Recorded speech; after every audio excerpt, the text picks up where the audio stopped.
Hoje é dia 27 de outubro de 2019. Estamos aqui com Antônio José de Góes, em Aracaju, e gostaríamos de seu depoimento sobre o período da ditadura cívico-militar e empresarial brasileira e um percurso possível de análise do que aconteceu e do que veio pós-ditadura, por favor. Helena, eu acredito o seguinte, que as causas que levaram à ditadura, a literatura é vasta, né? Então, e como também o período da ditadura dos anos 60 a 80, também eu acredito que a nossa literatura é rica. Agora, precisa ser aprofundado porque ser dado uma resposta do porquê se encerrou o processo da ditadura militar com um acordo. O que existiu foi um acordo das elites, comandada por Tancredo Neves, Luiz Guimarães, enfim. Aí o partido que tinha preponderância naquele momento, que era o MDB, né? Toda a sua cúpula fazia parte do sistema. Com raríssima exceção, porque o MDB foi uma frente, né? Se tornou uma frente em um determinado período. Mas o seu comando, nós sabemos que quem governava os grandes estados, por exemplo, São Paulo, Minas Gerais e companhia, era a ala dominante dentro desse partido. Isso acontece nesse período. Nós sabemos, todos nós entendemos qual foi o papel de Tancredo Neves, e até hoje existe dúvida se morreu ou mataram. É uma coisa que não está explicada a causa realmente da doença dele, né? E, infelizmente, os momentos que nós tivemos oportunidade de romper esse círculo, nós não rompemos. E pelo não rompimento desse ciclo, nós estamos hoje, eles permaneceram todos no poder, todo o pessoal que estava na ditadura permaneceu nos governos que sucederam, a máquina do Estado ela não foi alterada exatamente nada, e ela foi piorada, porque nós passamos a dar autonomia ao Ministério Público, à Polícia Federal, e nós sabemos qual é a formação do Ministério Público, Polícia Federal e Judiciário. Então, o Judiciário é uma família, né? É de pai para filho, como é as Forças Armadas Brasileiras. Então, essa estrutura ela se fortaleceu nesse período chamado de democrata. E as consequências são essas que nós temos hoje. Então, nós temos que aprender essa lição. Acredito que não vai demorar o processo que está ocorrendo na América Latina, né? A exemplo do Equador, do Chile, começa hoje na Argentina. Acredito que o Brasil pode entrar também nesse processo. Agora, a entrada nesse processo é para romper com esse processo, não é para continuar o mesmo. Se nós continuarmos a ter governos com todos aqueles que fizeram parte da ditadura, com todos os banqueiros mandando no país, 5 banqueiros mandam nesse país, mais uns gato pingado aí da mídia e companhia limitada. Então nós não vamos alcançar a democracia. Tem que ser entendido o processo e não basta esse governo que está aí cair.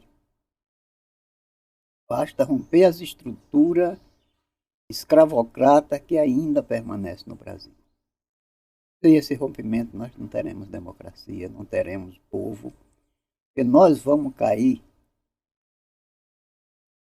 com essa política neoliberal que ela chegou ao final e no Brasil está reiniciando, que parou no governo Fernando Henrique e a retomada é agora. Mas se nós lembrarmos do Brasil um pouquinho lá para trás, no Nordeste principalmente, você tinha a invasão de feiras livres, a invasão de supermercados. Por quê? Com a fome, a miséria. E nós vamos voltar se não nos anteciparmos. Nós tínhamos uma classe média que ela vai, aos poucos, só vai ficar essa estrutural do Estado, se assim o Estado permanecer. A cada dia essa classe média diminui.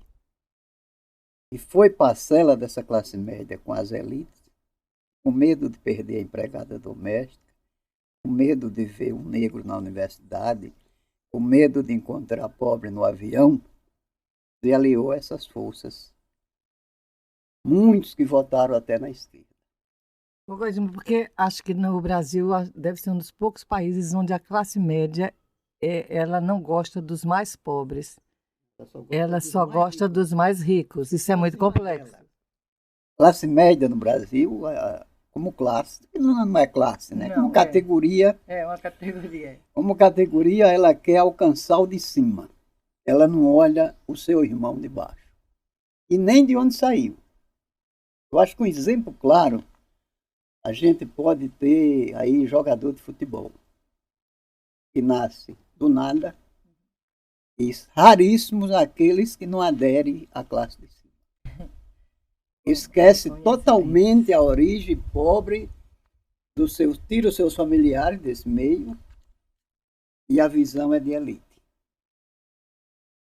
Isso nós temos outros setores também, mas esse é o mais acentuado no nosso país. Pois é, e aí a gente voltando, né? Assim, eu fico buscando, não sei, primeiro eu vou lá de volta na questão, né, da punição, dos torturadores, de apontar os caras, etc. Quem foi quem foram os responsáveis, né, por tudo que aconteceu no período 64, 85, que a gente passou a mão na cabeça e deixou para lá, ao contrário dos países, vários outros países, onde ocorreram ditaduras também. E aí, com esses caras no poder, eles estavam, eu acho que um período grande, meio que aceitando as supostas conquistas que a sociedade ia construindo, né? Acho que fazendo de conta que aceitava e estruturando o golpe final para tentar derrubar todas essas conquistas. E aí, na medida que essas conquistas, a população toda aceitou isso como uma coisa de governo, porque eu acho que o Brasil ele não existe um Estado brasileiro, eu acho que só tem um governo. Nós temos governos e governos, e não existe um Estado, porque uma política de Estado ela tende a permanecer entre governos, né? E a política de governo, a cada governo fica tudo fragilizado, porque o governo vem com novas propostas, até derrubadas das conquistas anteriores.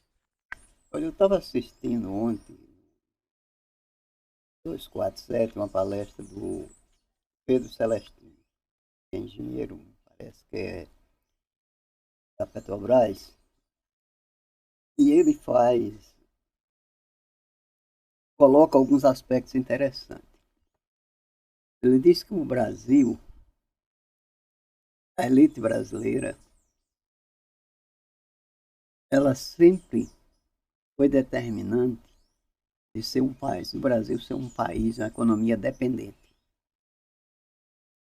Em alguns momentos que nós tivemos um surto de desenvolvimento, a exemplo de Getúlio Vargas, Juscelino Kubitschek, esses governos caíram. Não, eu digo Getúlio na ditadura. Eu digo quando ele é eleito. Juscelino também. Então houve uma reação, sempre há uma reação quando você tenta levar esse país a ser um país realmente desenvolvido, a ser um país livre das amarras americanas do Norte. O ciclo da história brasileira nos mostra isso. Aí nós tivemos esse último ciclo, foi Lula e Dilma, o país crescendo, o mundo reconhecendo o Brasil, e a reação veio.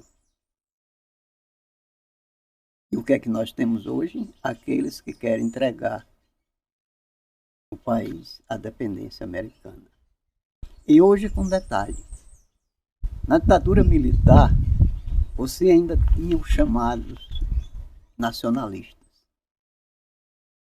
E hoje não existe mais isso. Entendeu? Depois da ditadura, a ditadura limpou as Forças Armadas de uma forma tal que sua ideologia é pior do que aquela época. Isso ninguém tocou. Eles permaneceram no poder, todos os torturadores. O que morreu, a morte natural, é que desapareceu. O restante permanece intacto nesse processo. E o Exército Brasileiro, que tem uma história lá atrás, a gente vê sair um Prestes, vários outros, né, lideranças, hoje você não tem escolha. A base das Forças Armadas é bolsonarista. Não é que Bolsonaro tenha nada. Ele não tem ideologia, ele não tem coisa nenhuma. É o que essa camada também, lá em cima parece que ele se divide. Mas não se divide muita grande coisa, não. Se divide se é Bolsonaro ou não. Tanto teve um pronunciamento do comandante do Exército, que ele, numa homenagem, ele prestigia um general que demitiu o Bolsonaro. Enquanto a base dessas Forças Armadas apoia quem? Então isso é como está formado, estratificado o Estado brasileiro. E nós nunca nos preocupamos na questão estrutural.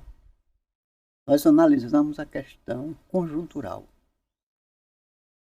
Qual é a educação que a gente passa para os nossos filhos? É para ser tudo certinho. É para a igreja. E hoje tem muitas, né? Profusão de igreja. Hoje tem para todo gosto. Então, se nós não olharmos, levarmos em consideração e fazer uma análise estrutural da sociedade brasileira e houver uma mudança radical, nós vamos permanecer com esses ciclos de avanço e recuo. De avanço e recuo. O Atílio Borum, que ele estuda bastante a questão da geopolítica, né? Ele coloca que nunca foi tão fundamental para o Império Beligerante do Norte, como eu nomeei no meu projeto dos Estados Unidos. Ele nos chama assim, lógico, para os Estados Unidos manterem a hegemonia na América Latina inteira, porque a gente forma um paredão, né? A Rússia é um país rico e forte, a China vai tendo preponderância econômica no mundo e ele está com unhas e dentes agarrando esse bloco que forma uma muralha, né? A gente forma uma muralha do mundo. Não só ele, né? Tem o grande jornalista, o Pepe Escobar, acho que na geopolítica é um dos maiores jornalistas do mundo. Ele coloca justamente isso. A China passa a ser a China, a Rússia e o Irã. Hoje é o centro do mundo, da força e da economia também. O Irã não é tão, mas ele está em um ponto estratégico, né? A geopolítica do mundo ele é um ponto estratégico, é por onde passa o petróleo que vem do maior produtor, que é a Arábia Saudita, né? E os Estados Unidos, que com suas grandes divergências com a Europa, ele só fecha com a Inglaterra, não é? Ou com os países secundários, mas o eixo não fecha com os Estados Unidos. Ele apela para quem? Para a América Latina. Inclusive para manter atado o Brasil, que é o maior país da América Latina. O Brasil mostrou, na época do governo, principalmente de Lula, que o Brasil deu um salto. O Brasil passou a ser reconhecido no mundo como país, no mundo como economia. Se antes só se conhecia café e Pelé, o Brasil passou a ser conhecido na sua economia, passou a ser a nona, a oitava economia do mundo, que no ritmo que ia poderia ser a quinta hoje. Ainda sem resolver eficientemente nenhum problema da desigualdade, né? Exatamente, ele só fez crescer, o bolo não foi dividido, muito pelo contrário, ele foi concentrado.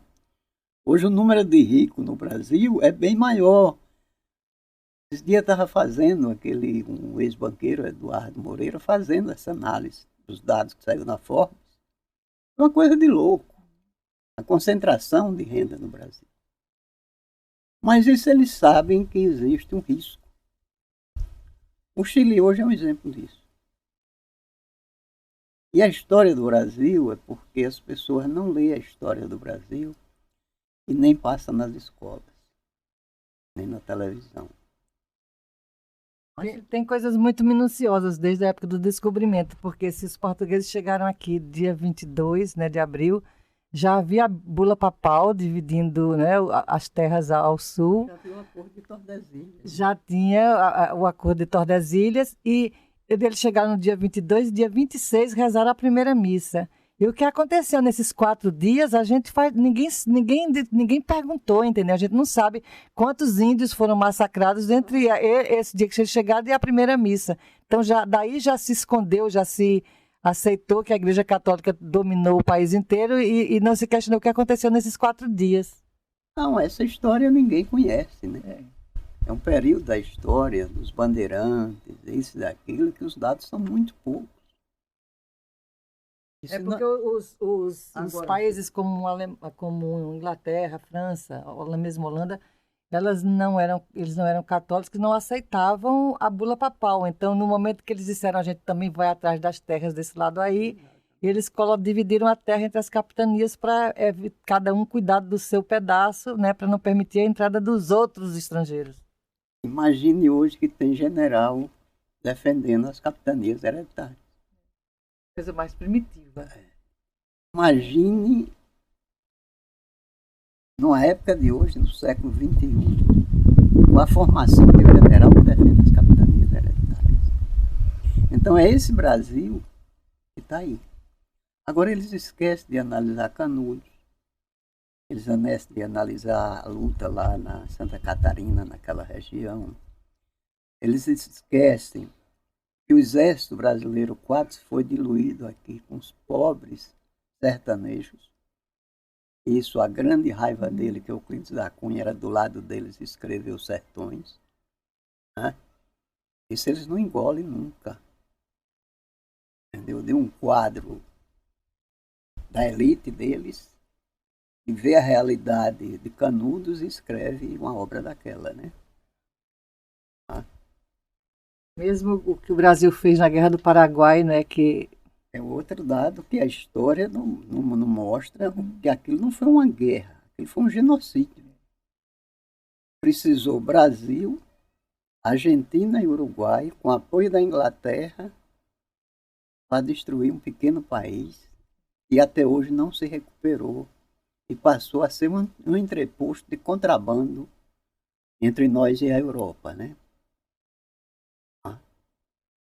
Porque até as crianças foram mortas, que iam proteger os pais, né, para pegar o cadáver, e eles aproveitavam e também. Mas Duque de Caxias, que é tido como exemplo nesse país, renunciou a essa matança. E eles ainda têm como símbolo, né? Então, se a gente não analisar, né, na história do Brasil, de fato, e ver que esse povo tem história de luta, e a gente, quem vai lendo, vê a luta dos escravos, né, vê os quilombos, entendeu? E eu acredito que esse povo vai chegar um momento e vai se levantar. E acho que o Nordeste tem avançado. No Nordeste nós acabamos parte do coronelismo, ou quase na sua totalidade já está, né? E não é apenas que votou contra Bolsonaro. O povo nordestino não é o povo do Sul. Mesmo que lá tenha diferença, né? Você pega o Rio Grande do Sul, que é uma coisa, o Paraná, que já é outra história. São Paulo, que Quem está lá é nordestino e é aquela tristeza assim monumental. Mas o que as pessoas estão vendo no Nordeste é outra coisa. Solidariedade, é um povo com muita força, com muita energia e com muita alegria. Mesmo numa situação miserável, não ter direito nem à praia, que há 2 meses ou 3 já do desastre, você não sabe a causa. Não é que não sabe a causa, nós não sabemos. Eles sabem. Com certeza, porque com essas novas tecnologias, você com um celular desligado, ele continua sendo possível de captar o que está acontecendo ao seu redor.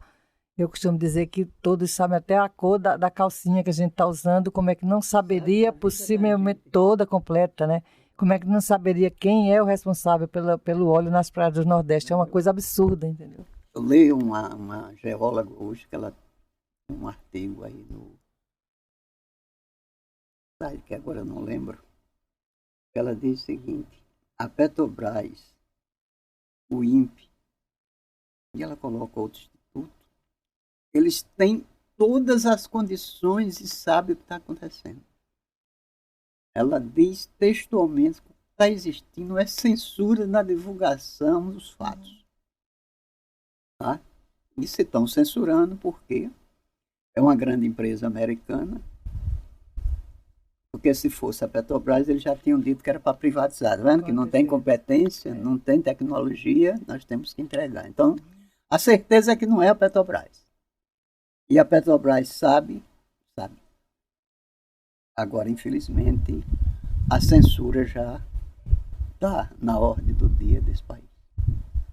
É que eu acho que na verdade sempre esteve, né? Ou ela de forma mais direta, como está hoje, ou até na forma de a própria imprensa não escancarar os fatos, assim. Existe A a gente autocensura, né? Porque os órgãos de comunicação que temos nesse país não são órgãos de comunicação. É outra coisa que precisa ser discutido, ou se acaba o monopólio da informação nesse país, ou nós não vamos sair. A internet veio, mas ela não teve esse alcance. Entendeu? O que teve o alcance foi da população achar que agora tem voz. Estão enganados, porque eles estão sendo usados. acho que a cada vez aumenta mais a distância, porque os que são pobres, que já têm pouco tempo para descobrir e fazer perguntas sobre alguma coisa, estão todos agarrados com os polegares nos celulares, sem realmente a informação que deveriam, que necessitariam ter para melhorar até a qualidade de vida, né? Não, porque eles pouco não sabiam muito sobre o povo. E hoje sabe tudo. Porque todo mundo tem um celular hoje. E todo mundo acha que tem que intervir nas chamadas redes sociais. E isso nós sabemos que isso está gravado, isso está editado por assunto, pelo que eles querem. Ele tem todas as informações hoje da sociedade, do mundo. A qualidade da liderança, quanto o sujeito tem capacidade de liderar alguma coisa ou não, né? Exato. Só que eles não têm uma coisa. O coletivo eles não conseguem alcançar. É tanto que o Chile está mostrando agora para nós. Você colocar na rua 7% da população do Chile, não é da capital. 7%. Ou seja, no Brasil seria a gente colocar na rua em torno de 15 milhões de pessoas. E nunca colocamos. Então eu acho que são essas análises que a gente tem que fazer. Eu acho que o Nordeste hoje tem um papel, se os governadores tiverem uma cabeça, principalmente nesse consórcio que foi formado dos 9 governadores, entendeu? Com propostas das experiências que nós tivemos nesse Brasil, como, por exemplo, retomar o Mais Médico, e na minha avaliação eu disse na vinda dos Mais Médicos aqui, que eles foram sem terra, a maior revolução que a gente faz é esse Mais Médico. Foi a grande coisa que Dilma fez no governo, para mim. Entendeu? Porque aquilo nós confrontamos a máfia da medicina nesse país. A gente viu quem é a classe médica naquele momento. É uma máfia pesada, viu, Goizinho? E muito pesada. Entendeu? E nós mostramos que eles não conseguiram provar a incompetência dos médicos cubanos. Em momento algum, muito pelo contrário. O povo brasileiro, o povo nordestino adora esses médicos e querem, os médicos querem voltar e os nordestinos querem que ele venha. E é tanto que esse consórcio pode possibilitar esse convênio, onde eles venham, voltem ao Nordeste, porque as nossas faculdades de medicina, elas foram formadas para outra coisa. Elas foram formadas para atender os laboratórios. E nada mais. Eu insisti aqui no governo do senhor Marcelo Deda, que nós tínhamos uma condição, na época não tinha a história do mais médico ainda, nós abríssemos uma faculdade de medicina especialmente para o SUS. E você tinha que prestar serviço. Você passaria no mínimo 2 anos, enquanto outros estariam se formando. Isso é possível? É. E eu acredito que nós tínhamos feito um grande negócio pegando toda essa região nordestina aqui. E acho que deve ser um projeto ainda desse consórcio, entendeu? Para colocar o povo dentro da faculdade de medicina. Porque não é a classe média que vai tratar da gente. Ela não gosta de pobre, como é que ela vai tratar pobre? Ela ganha dinheiro passando exames, 10 exames para cada consulta, pelo menos. Hoje o médico não olha nem para a cara do paciente, do cliente. Para mim é cliente. Esse negócio de paciente.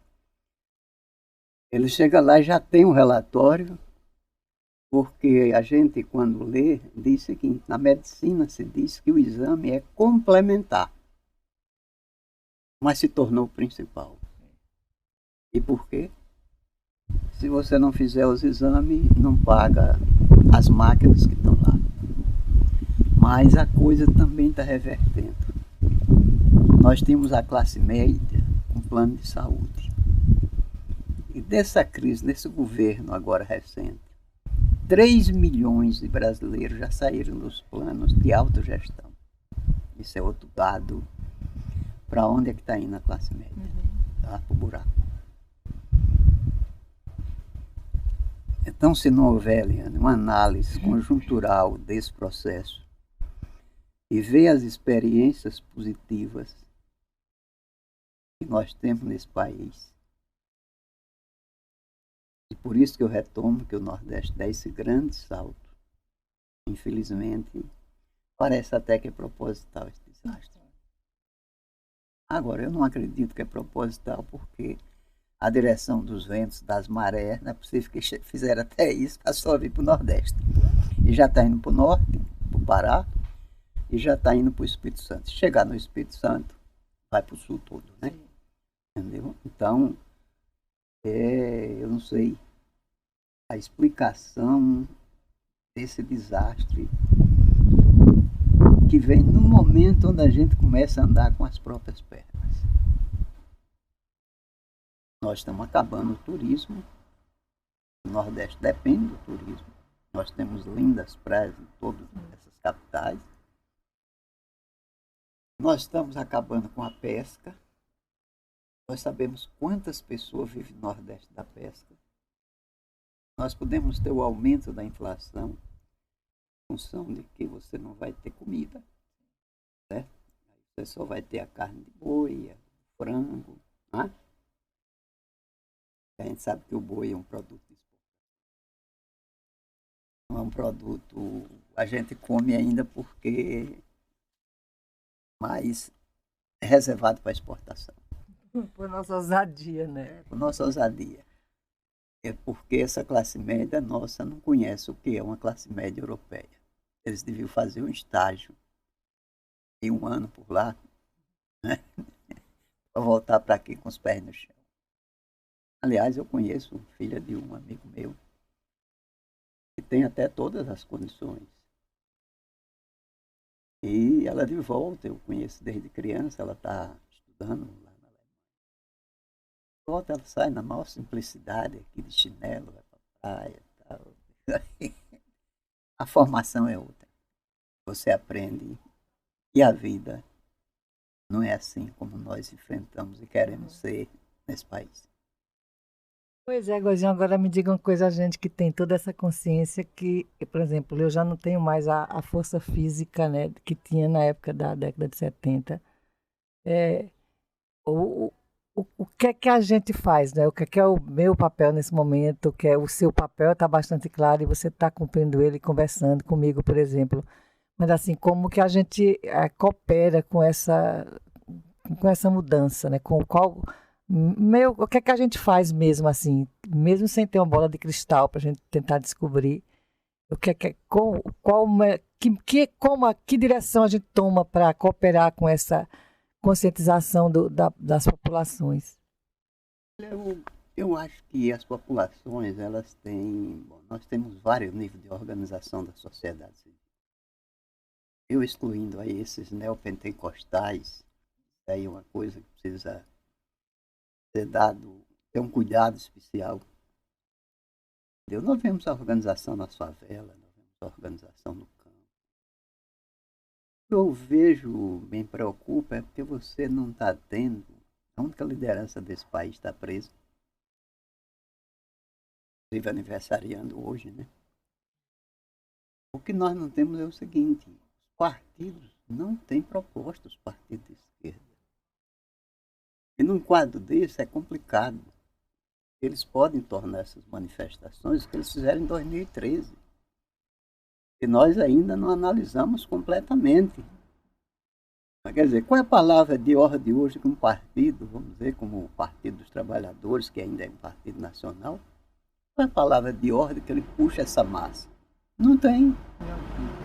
Então, a questão não é só da massa. Nós sabemos que essa juventude hoje ela está em outra.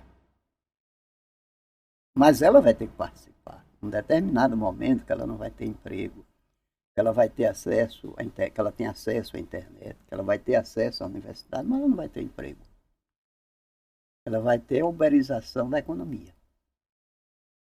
Então vai chegar o momento que ele vai ter que tomar consciência. Mas para ele tomar consciência, precisa que ter atores que estejam explicando isso. Nós precisamos ter mídia. Nunca tivemos. Nem os partidos têm. Nem um bom site. Hoje tem alguns que estão tentando, né? Mas eu digo, partido organizado, eu escutava uma vez o ex-governador do Paraná, Roberto Requião, quando o PT entrou no governo, ele discutindo que ele teve uma experiência muito boa no Paraná, que ele criou, já tinha TV educativa, e ele transformou uma televisão no mundo, né? TV educativa. E ele passou a não... Tudo que se fazia era na TV educativa do Paraná. Ele não tinha propaganda em televisão, ele não contribuía, por isso tem mil e um mundo de processo. E com essa experiência que ele teve, ele conversou com o Zé Disseu, na época que era o grande ministro,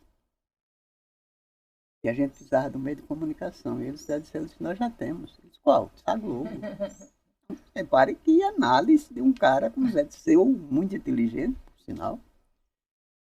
Em momento anterior, a gente discutia isso. Eu fui fundador do PT. Saí em 2005, muito antes até do mensalão. E já naquela época a gente discutia a importância. Se dizia, não, nós temos a Folha de São Paulo. Peraí. Daí, quem é a Folha de São Paulo? Lógico que a Folha de São Paulo, depois da ditadura, passou a erguer, deu a visão, pegou Cláudio Abramo, né? E deu uma capa bonita que a esquerda lia a Folha de São Paulo. Então eu já pensava que tinha um jornal. E nós estamos vendo os enganos todos. Eu estava conversando com os meninos da comunicação, no departamento de comunicação, essa quinta-feira, na UFES. Eu fui falar sobre o projeto Sem Aberta lá. E aí, no final da palestra, eu falei que cada um deles precisava, sim, eu admitia que eles teriam que correr atrás do próprio qualidade de vida, não necessariamente essa exacerbação do consumo que a gente vê hoje, mas que essencialmente que eles precisavam de mirar, de ter na mira deles a necessidade deles retornar para a sociedade alguma coisa do que eles receberam em termos de ensino público e gratuito.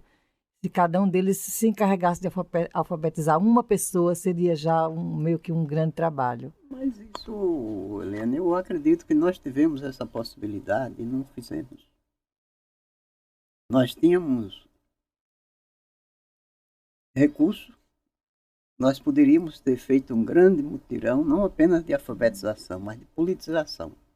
Alfabetização política, realmente. O que grande outro erro foi os mais médicos, não politizar o trabalho dos mais médicos. Isso é que eu mais brigava aqui com esse povo que está em comando de partido, nisso e naquilo. Só para a gente ter ideia, quando começou o governo Lula, no primeiro de maio, Lula foi comemorar numa missa lá em Santo André, São Bernardo. Aquilo eu disse na época, a coisa já está acontecendo. Quando foi que as massas foram para a rua comemorar o 1º de maio sob o comando do presidente da República? Nunca. E o Brasil, como um país laico, nem o presidente deveria fazer isso, e nem o próprio o Supremo Tribunal Federal tem uma cruz católica na parede. É uma contradição no país laico. É uma coisa que não é laico, né? Entendeu? Você dá emissoras para pentecostais, a católica. Eu acho que a igreja não pode ter uma televisão. É um país laico, não poderia ter uma televisão, mas tem. Os ruralistas. É quem tem, né? Os trabalhadores é que não tem. Então, o que nós vimos foi a série de erros. Se a gente pegar lideranças políticas que poderiam estar em movimento, foi amaciada para ir para o governo.